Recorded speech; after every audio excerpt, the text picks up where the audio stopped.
my channel. If you are new viewer, please subscribe my channel for more videos. आज हम बात कर रहे हैं द भारतीय न्याय संहिता 2023 के सेक्शन 46 की। सेक्शन 46 जो कि प्रीवियस आईपीसी में सेक्शन था 108।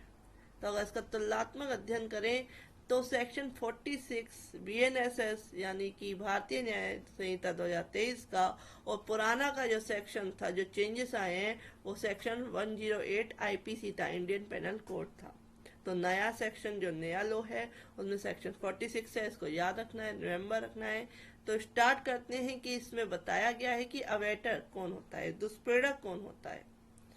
तो अवेटर यानी कि जो दुष्प्रेरक होता है वो किसी अपराध को करने के लिए किसी दूसरे व्यक्ति को उकसाता है, तो उस केस में वह उस अपराध का दुष्प्रेरण करता है, ऐसा कहा जाता है।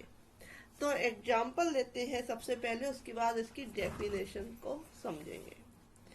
तो सबसे पहले एग्जाम्पल लेते हैं कि खा को एक गृह जो निवास गृह है, घर में आग लगाने के लिए जो ए है, का है, वो उकसाता है। खा जो चित्त विकृति के परिणाम स्वरूप उस कार्य को प्रकृति को समझने में, या यह कि वह जो कुछ कर रहा है वह दोषपूर्ण विधि के प्रतिकूल है, विधि के विरुद्ध है, अगेंस्ट ऑफ लॉ है, जानने में असमर्थ होने के कारण का के उकसाने के परिणाम स्वरूप, का के उकसाने पर क्या है, उस गृह में आग लगा देता है। खा ने कोई अपराध नहीं किया है क्योंकि वह चित्त विकृति के कारण उस कार्य को समझने में कि वह लीगल है या इलीगल है कार्य, लेकिन जो है वह का के कहने पर जो है वो उस घर में आग लगा देता है।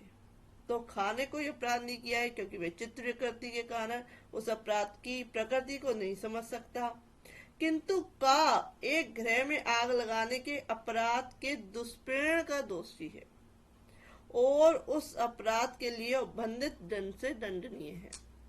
लेकिन जो ए है या जो का है वह दंडनीय होगा, पनिशेबल होगा, क्योंकि उसने उसका दुष्प्रेरण किया है, ऐसे व्यक्ति के द्वारा वह अपराध कराया है जो कि चित्त विकृति के कारण वह काम करने में असमर्थ था। तो ये एग्जाम्पल हो गया। एक एग्जाम्पल लेते हैं कि गा की हत्या करने के लिए खा को, यानी कि गा जो है की हत्या करने के लिए खा को का उकसाता है। खा वैसा करने से इनकार कर देता है। का जो है हत्या करने के लिए खा के दुष्प्रेरण का दोषी है, उसने इनकार कर दिया, लेकिन जो का है वह दोषी है। नेक्स्ट बात करते हैं कि गा को या की हत्या करने को उकसाने के लिए खा को का उकसाता है। खा तदनुसार या की हत्या करने के लिए खा को उकसाता है और खा के उकसाने के परिणाम स्वरूप गा जो है उस अपराध को करता है। खा अपने अपराध के लिए हत्या के दंड से दंडनीय है और का ने उस अपराध को करने के लिए खा को उकसाया, इसलिए का भी उसी दंड से दंडनीय है। तो ये बात हो गई। तो अब इसकी पहले डेफिनेशन समझते हैं, उसके बाद इसके अदर एग्जाम्पल्स जो हैं समझेंगे कि दुष्प्रेरक कौन होता है। कोई व्यक्ति अपराध का दुष्प्रेरण करता है या तो अपराध कारित करने का या उस कार्य को कारित करने का जो अपराध होता, यदि वह उसी आशय या ज्ञान से किया जाता जो दुष्प्रेरक का है। यदि अपराध कारित करने के लिए विधि द्वारा समर्थ व्यक्ति द्वारा किया जाता है तो ऐसा अपराध क्या कहलाता है, दुष्प्रेरक। ऐसा व्यक्ति कहलाता है जो किसी अपराध का दुष्प्रेरण करता है, किसी थर्ड पर्सन से वह काम कराता है, उसे उकसाते हुए अपने आशय, अपने ज्ञान का जो है उसके थ्रू क्या है वो अपराध कराता है। क्लेरिफिकेशन है कि किसी कार्य के अवैध लोभ का दुष्प्रेरण अपराध की कोटि में आ सकेगा। किसी लीगल काम को करने से रोकना या उस काम को ना करने के लिए उकसाना भी दुष्प्रेरण की कोटि में आता है, चाहे दुष्प्रेरक उस कार्य को करने के लिए स्वयं अवरुद्ध ना हो। एक और क्लेरिफिकेशन है, स्पष्टीकरण है कि दुष्प्रेरण का अपराध कृत्य होने के लिए यह आवश्यक नहीं है कि दुष्प्रेरित कार्य किया जाए या अपराध गठित करने के लिए अपेक्षित प्रभाव कारित हो। एग्जाम्पल लेते हैं, अगर आपको ये डेफिनेशन नहीं समझ में आई है कि घा की हत्या करने के लिए का को का उकसाता है। घा की हत्या करने के लिए खा को का उकसाता है। खा ऐसी उकसाहट के अनुसरण में घा को क्या करता है, चोट पहुंचाता है। घा का घाव अच्छा हो जाता है। का हत्या के लिए खा को उकसाने का दोषी है।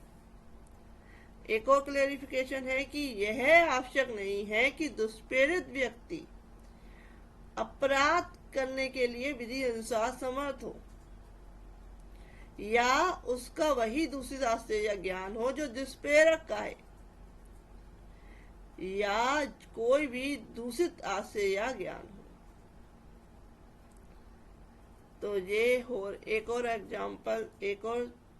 एग्जाम्पल लेते हैं कि जो का है वह दूषित आशय से एक बालक या विकृत चित्त व्यक्ति को वह कार्य करने के लिए दुष्प्रेरित करता है, उकसाता है, जो यदि वह ऐसे व्यक्ति द्वारा किया जाए जो कोई अपराध करने के लिए विधि अनुसार समर्थ हो और वही आशय रखता है जो कि का है, तो अपराध होगा।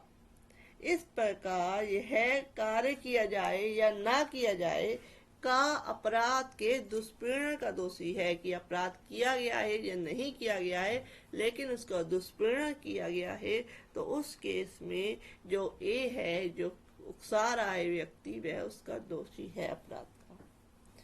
नेक्स्ट हम बात करते हैं कि का चोरी कराने के आशय से या के कब्जे में से या की संपत्ति लेने के लिए खा को उकसाता है।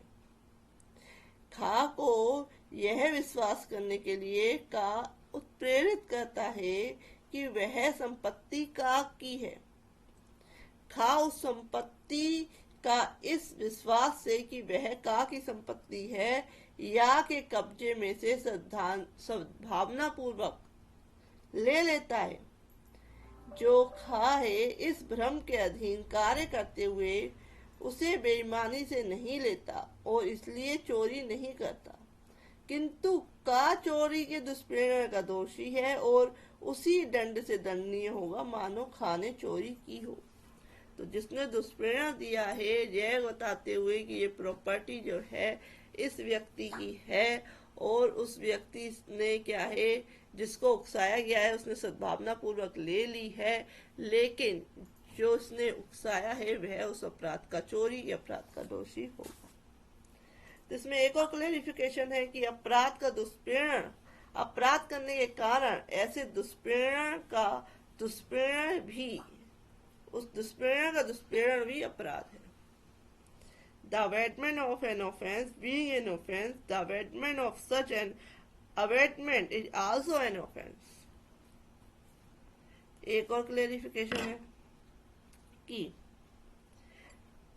षड्यंत्र द्वारा दुष्प्रेरण का अपराध करने के लिए यह आवश्यक नहीं है कि दुष्प्रेरक उस अपराध को करने वाले व्यक्ति के साथ मिलकर उस अपराध की योजना बनाए।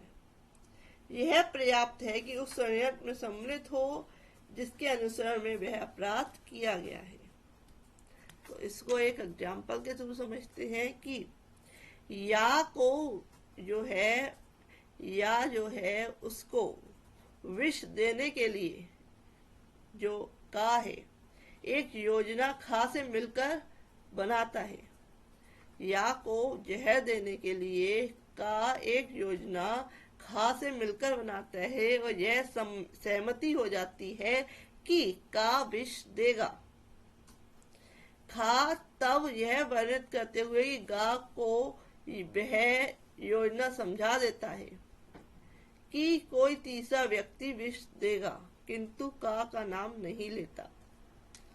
गा विष उपाप्त करने के लिए सहमत हो जाता है, विष देने के लिए सहमत हो जाता है और उस सहमति को जताते हुए समझाए गए प्रकार से प्रयोग में लाने के लिए खा को देता है जहर। का विष देता है, परिणाम स्वरूप या की मृत्यु हो जाती है। यहाँ यद्यपि का और गा ने मिलकर षड्यंत्र नहीं रचा है, तो भी गा उस षड्यंत्र में सम्मिलित रहा है जिसके अनुसरण में या की हत्या की गई। इसलिए गा ने इस धारा में परिभाषित अपराध किया है और हत्या के लिए दंड से दंडनीय है। तो इस तरीके से कि नॉलेज नहीं है लेकिन आप उस कार्य में, उस अपराध में सम्मिलित भी होते हैं, तो भी आप उस दंड से दंडनीय हैं। तो ये बताया गया है सेक्शन 46 BNS भारतीय न्याय संहिता। ये थोड़ी मिस्टेक हो गई, भारतीय न्याय संहिता। तो इसमें मैंने आपको समझाया कि सेक्शन 46 क्या कहता है भारतीय न्याय संहिता का, और पुराना जो सेक्शन था वो सेक्शन 108 था। तो इसमें जो सेक्शन में थोड़े बहुत चेंजेस आए हैं, तो इसको याद रखना है, रिमेम्बर रखना है। अगर आप मेरे चैनल की प्लेलिस्ट में नहीं गए हैं तो जाके अदर वीडियो, लॉ से रिलेटेड सारी वीडियो आपको मिल जाएंगी। If you like my video please like, share and subscribe my channel. Any query है आपकी, किसी तरह की कोई क्वायरी है, किसी तरह की वीडियो चाहते हैं, तो आप कमेंट बॉक्स में लिख सकते हैं। Thank you for watching this.